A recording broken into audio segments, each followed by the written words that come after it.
Hi friends. आज अपन जियो physics का एक टॉपिक अर्थक्विक के बारे में स्टडी करेंगे।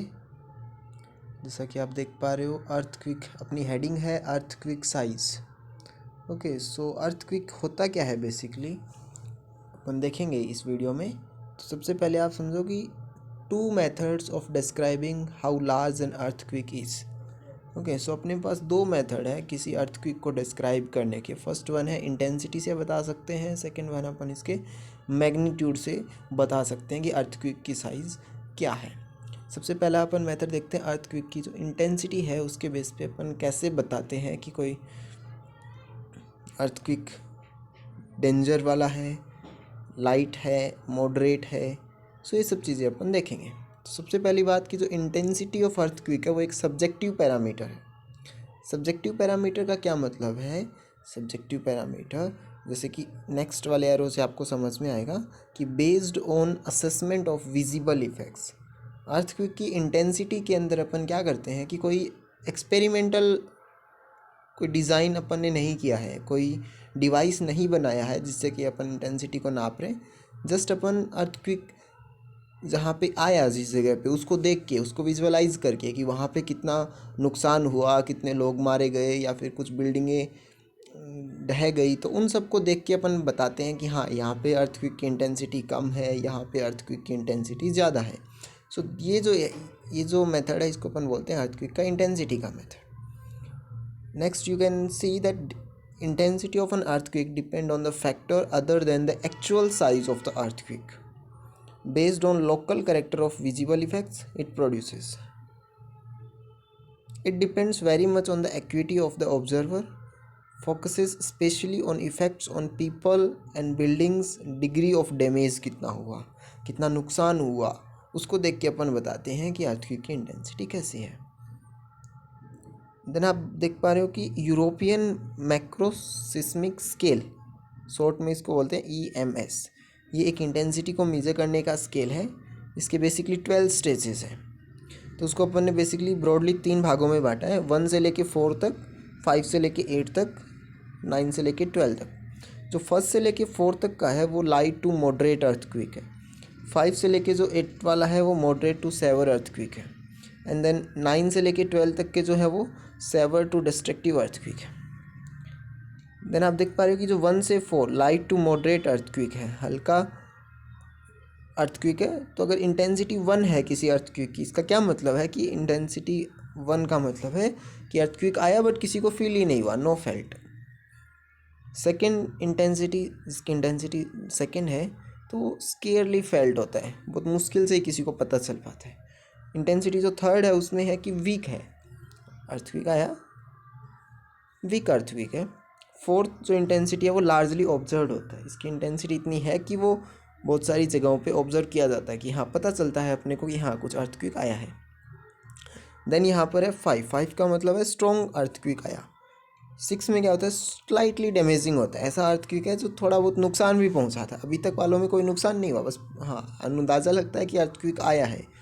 जो ये 6 इंटेंसिटी है उसमें कुछ नुकसान होता है, कुछ लोग मारे जाते हैं, कुछ बिल्डिंगें गिर जाती है, जो कि बहुत ही बस ख़राब हालत में जो बिल्डिंगें हैं बस वो गिर जाती है, थोड़ी बहुत कुछ हिल जाए उनका। डैमेजिंग जो इंटेंसिटी 7 है वो देन शो करेगा कि डैमेजिंग अर्थक्वेक है। और जो 8 वाला है वो हैवीली डैमेज बताएगा। इसी तरह से 9, 10, 11 and 12 they are destructive, very destructive, and इसी तरह से अपन ने उनको डिस्क्राइब किया। रॉबर्ट मेलेट, इन्होंने भी एक इंटेंसिटी का स्केल दिया जो कि 4 स्टेज इंटेंसिटी का स्केल है। उसमें क्या है, slight, moderate, strong and very strong, उनको 4 भागों में इन्होंने इंटेंसिटी को डिवाइड कर दिया। ये सबसे इम्पोर्टेंट है रोसी फेरल इंटेंसिटी स्केल।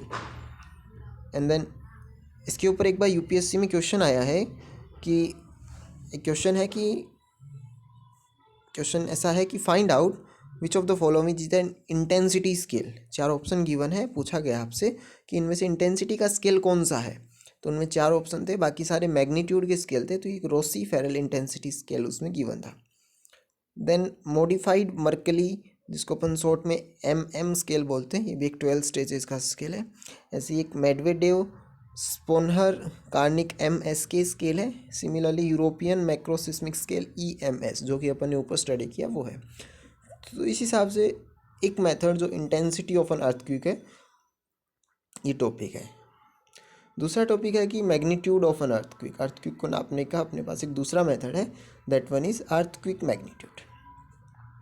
उससे पहले कंसेप्ट समझ लीजिए, आइसोसिस्मल मैप होता है, उसका मतलब होता है कि ऐसे प्लेसेस जहाँ पे इंटेंसिटी सेम है वैसे को अपन मैप करते हैं। Now let's understand the earthquake magnitude के अंदर क्या होता है। Basically determined by instrument. जो इंटेंसिटी का जो स्केल है वो एक सब्जेक्टिव पैरामीटर है, उसके अंदर अपन ने कोई इंस्ट्रूमेंट काम में नहीं लिया। लेकिन जो अर्थक्वेक का जो मैग्नीट्यूड अपन नापेंगे तो उसके अंदर अपन एक इंस्ट्रूमेंट को काम में लेके नापते हैं, इसीलिए इसको बोला है objective measure of an earthquake size. And experimentally measure किया जाता है। सबसे इम्पोर्टेंट है RCF रिच्टर। इन्होंने एक फॉर्मूला दिया, यहाँ पे फॉर्मूला गिवन है MS क्या है, सरफेस वेव मैग्नीट्यूड, और इसका फॉर्मूला है log10 AS/T। यहाँ पे AS क्या है, vertical component of ground motion. ये ध्यान रखना आप लोग माइक्रोमीटर में है, जब भी कोई क्वेश्चन आता है तो अपने को जो फॉर्मूले में जब अपन पुट करेंगे वैल्यूज़ तो माइक्रोमीटर में AS की वैल्यू रखनी है। प्लस 1.6 log10 डेल, ये डेल्टा क्या है, ये एक तरीके से EP सेंट्रल डिस्टेंस है डिग्री के अंदर। प्लस 3.3, ये कुछ फैक्टर अपन ने ऐड किया है सम करेक्शंस के लिए। Okay, then we can understand this is the one method. And similarly we will see another method of the earthquake magnitude measurement. There is another method given by the Gutenberg. We call it body wave magnitude, denoted by small mb. So here is the formula, log10 AP/T plus Q del H, where Q del H is an empirical correction for signal attenuation due to epicentral distance delta and focal depth H. Then there is a magnitude saturation. Let's understand इसमें क्या होता है। Basically ये जो एक Gutenberg का जो formula है एंड जो अपन ने पीछे देखा फॉर्मूला ऑफ CF रिच्टर MS, ये स्मॉल जब अर्थक्वेक आते हैं उनके लिए तो वैलिड है, लेकिन जब लार्ज अर्थक्वेक आते हैं, जब उनकी इंटेंस मैग्नीट्यूड बहुत ज़्यादा हो जाती है, तब ये दोनों के दोनों जो स्केल है, इंस्ट्रूमेंट है, ये सैचुरेशन इफेक्ट दिखाने लग जाते हैं। फॉर एग्जांपल कि अगर मैग्नीट्यूड 8 तक अर्थक्वेक कोई आता है तब तक तो ये सही वैल्यूज़ देता है, लेकिन 8 के बाद में फॉर एग्जांपल अपना अर्थक्वेक आया 9 मैग्नीट्यूड का, लेकिन ये जो MB और जो कैपिटल M है उनकी वैल्यूज़ लगभग 8 के अप्रोक्स ही रहती है, उससे ज़्यादा जा ही नहीं पाती। तो उस चीज़ को अपन बोलते हैं मैग्नीट्यूड सैचुरेशन। तो उसको अपन इस इफेक्ट को गेट रिड ऑफ करने के लिए अपन एक नया स्केल काम में लेते हैं, we call it moment magnitude. इसमें क्या होता है कि इसमें फॉर्मूला गिवन है, you can see that MW, this is moment magnitude is given by 2/3 log10 m node minus 9.1, where m node is in newton metre. और ये m node क्या है, म्यू SD। म्यू क्या चीज़ है यहाँ पे आप देखिएगा, mu is the rigidity modulus, d जो है वो स्लिप्ड एरिया है and s is the area. Okay, and we can find out s from this equation, width into में length. Okay, so this is the formula.